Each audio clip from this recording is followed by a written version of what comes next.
There were three main components to any machine learning problem. Do you remember what are the components? Data, model, and loss. Great. So data, model, and loss are the three main components. We started with the first component, which was data, right? And data, essentially for us, is always a data set. So we said that we are usually talking about supervised data set. And supervised data set or labeled data set is that kind of data set. So we have the input. This is what we give into our model. And then we do know the output. So some supervisor was there and told us when this input goes to your model, you're supposed to get that particular output, that particular label, right? We do know a couple of them, and now we want to feed a model into that. This is supervised. We said that we could have unsupervised as well. And unsupervised case is such a case, right? The case where we don't have any label, right? So we only have sample, data sample, a kind of, say, input, right? And then you might tell me, OK, this makes theoretically sense, but we don't have any intuition on that. This is why I consider this particular example. This is just an example. We're going to play around with it, and then we'll leave it for now, and then we're going to get back to it in Chapter 7. OK? So just consider this particular example to get a bit of sensing about the case where we have unsupervised learning problems. So say I have one particular data. So this X is a data sample coming from a natural process. For example, we have an image. And this image has lots of pixels, so we put all of them together. It's going to be one long vector of pixels, right? A pixel vector. So X could be a pixel vector. It could be, audio. You listen to my audio, and then you record a tiny part of it. Then you sample it, save it on your computer as numbers. Then you can show all of my audio as a vector, right?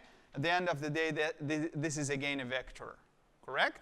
So this X is one of them, and this could be potentially very large. So it could have 100,000 trillion components in it, right?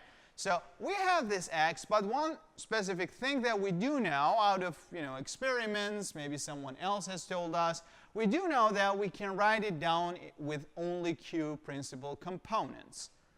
What are they? I'm going to explain. But Q, this capital Q that you see here, is significantly smaller than the dimension of our X. For example, I told you X is 100. Q could be only 5, right? Now, what do I mean that I can write any X in terms of principal components? I mean that. So you look at this equation here. So I have X. X is the vector. So if you remember last time I told you anything with bold you see in the slides is a vector, right? So X here is a vector. V is again bold. This is again a vector. A is a scalar, right? Just a real number. Now, what I'm doing, I'm getting X, and I'm writing it down in form of weighted sum of a bunch of V. Those V are the one which I call them principal component. Now, one question. If X is of dimension 100, what is the dimension of V? Every single V that I have.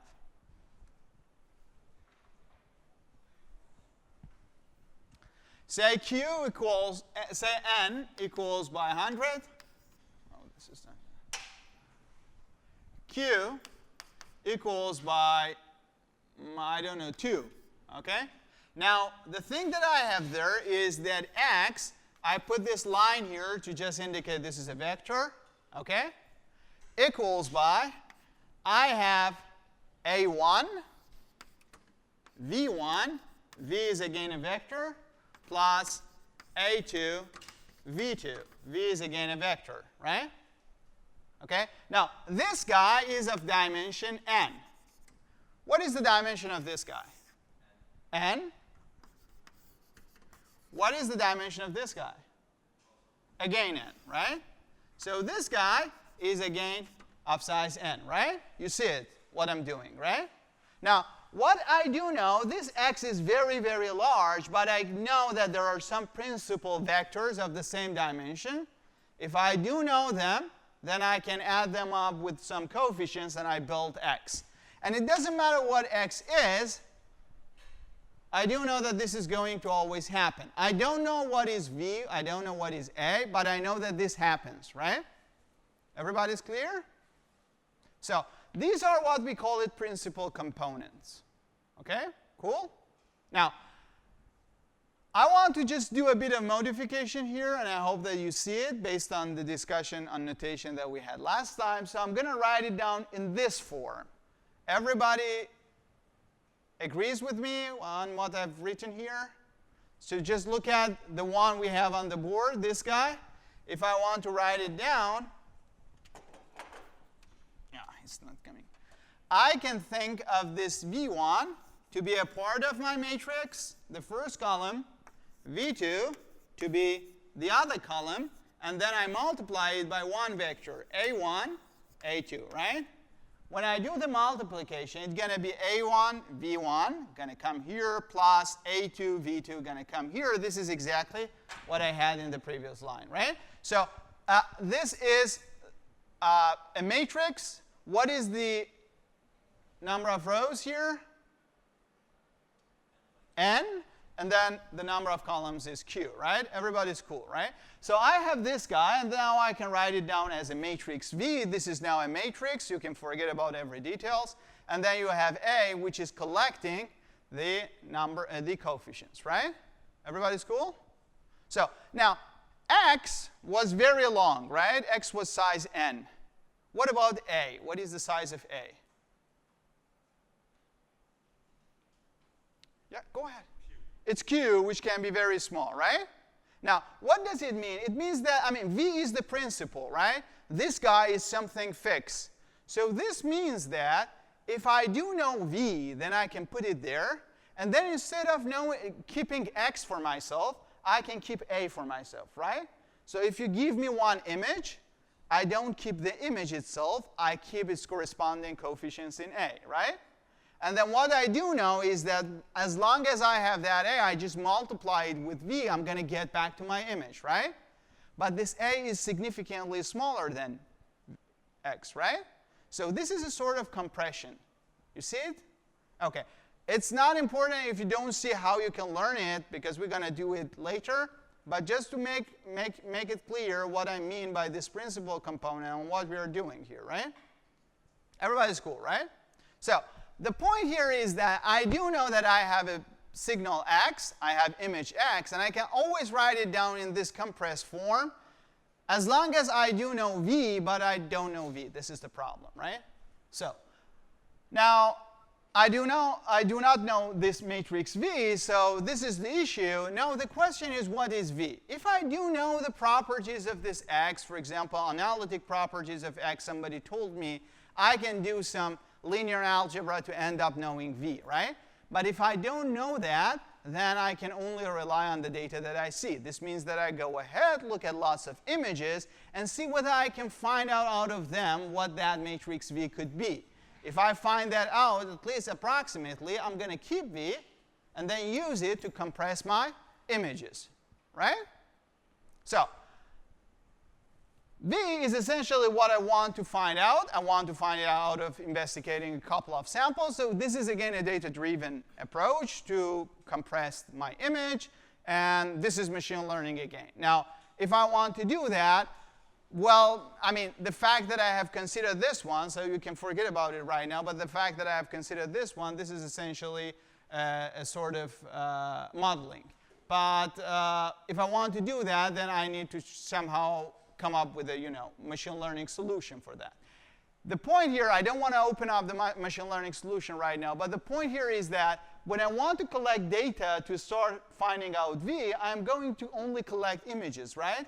I'm not going to label images with anything, because essentially I don't know any label here, right?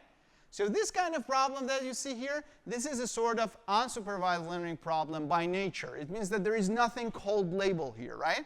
So sometimes, as I told you, unsupervised set, it might be that it's simply unlabeled. Like you have data, it has label, but you don't know the label, right? This is one form. But the other form is that kind of problem where by nature the problem is unsupervised, right? Very famous. I mean, this one is the most and dummiest form of what we know as generative AI. So in generative AI, again, you do the same thing, right? So you want to build a machine which samples, you just generate new samples, right, for you. And then there is nothing called label, right? OK. So this is the key point. So I really would like to know V, but I do not know neither V nor A. And I'm going to only study it out of studying X's. Now, as I told you, this is a dimensionality reduction problem. It's a compression problem. I want to get very large X, compress it to a smaller A. Question, have you ever heard of this problem? And do you know what is the solution to this problem? This is the principal component analysis. Okay? And PCA is the famous algorithm that solves this problem. Like, you can look into a couple of samples of X, and then out of that, you do a basic linear algebra to end up finding the best estimate of V. Okay? There is a solution for that. And we're going to take a look at this in Chapter 7. Okay? Everybody's cool? OK. But the key point here is that this problem is unsupervised by nature. You don't have any label. And there are lots of problems like this. But as long as you do know how to solve a supervised problem, you can solve this problem as well. As I said, you're going to see it later. OK? So this is unsupervised.